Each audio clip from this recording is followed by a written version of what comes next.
I actually didn't think I was going to get married because I didn't want to lie to anybody. To mark the release of Prime Video's brilliant new feature film, My Policeman, Attitude spoke to 3 extraordinary people who have lived this heartfelt romantic drama's reality of a marriage tested by a relationship that defies societal norms and triumphed.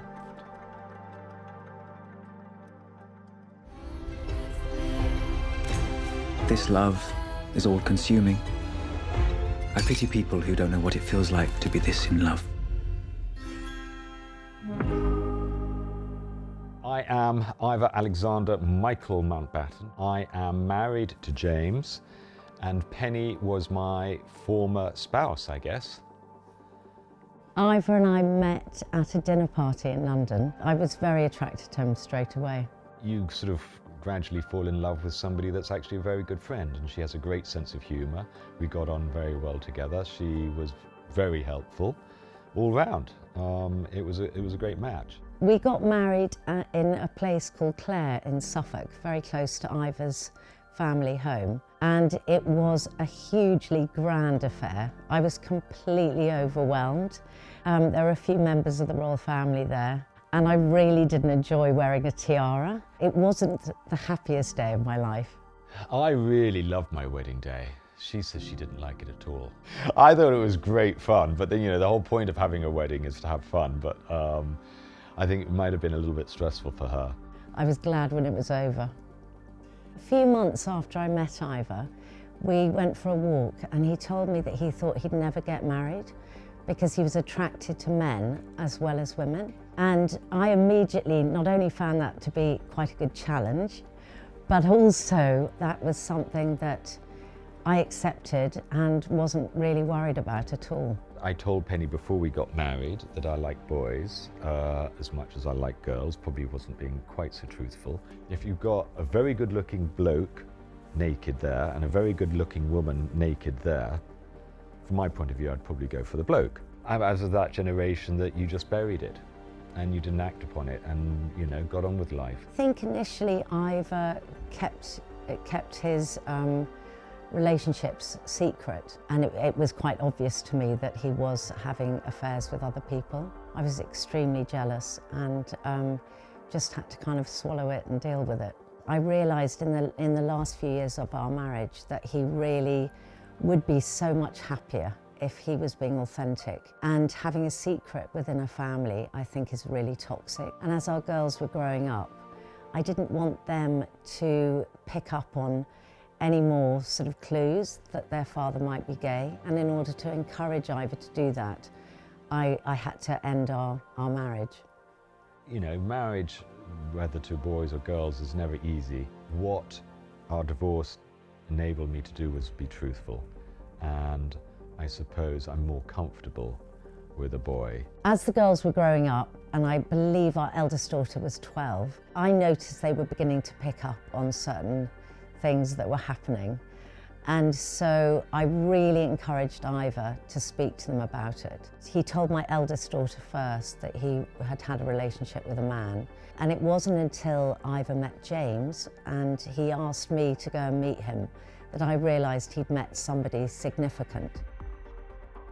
The day I met Ivar, coming from the other side of the bar, we then just had this exchange of, you know, chat, a definite vibe about what was, you know, what was what. I'd really, you know, fallen for him, absolutely, and he for me. I didn't know anything about him. I didn't know anything about the family, the history, anything at all. I just knew he was a nice guy. I knew he'd been married. I knew that he had 3 children. I knew he lived in Devon. That was kind of it. No surnames, nothing. Well, Ivar called me and said he'd met somebody and would I be able to meet them? And in fact, he and I really got on very well. It was such a relief because I knew that my girls would like him too. I'm still not 100% comfortable being gay, I guess, because I've lived my whole life, you know, in a heterosexual environment.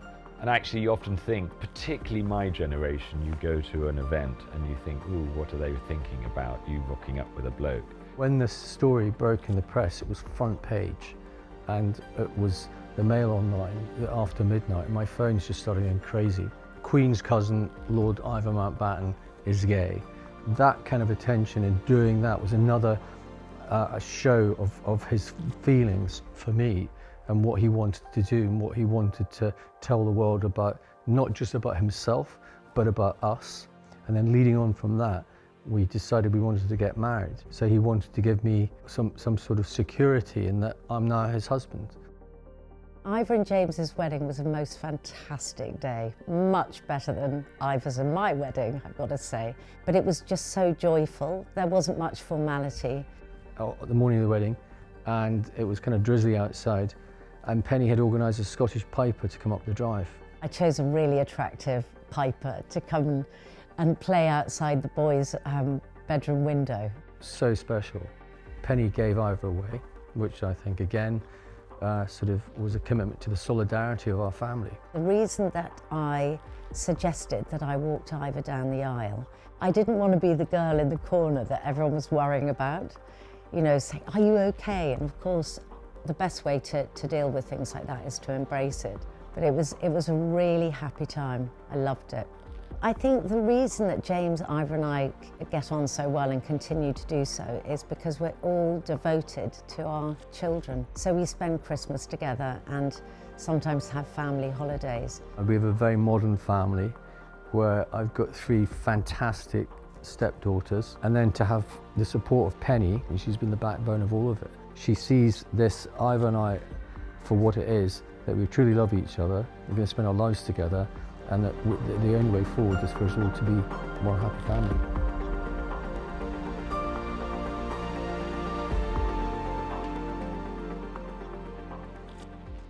This love is all-consuming.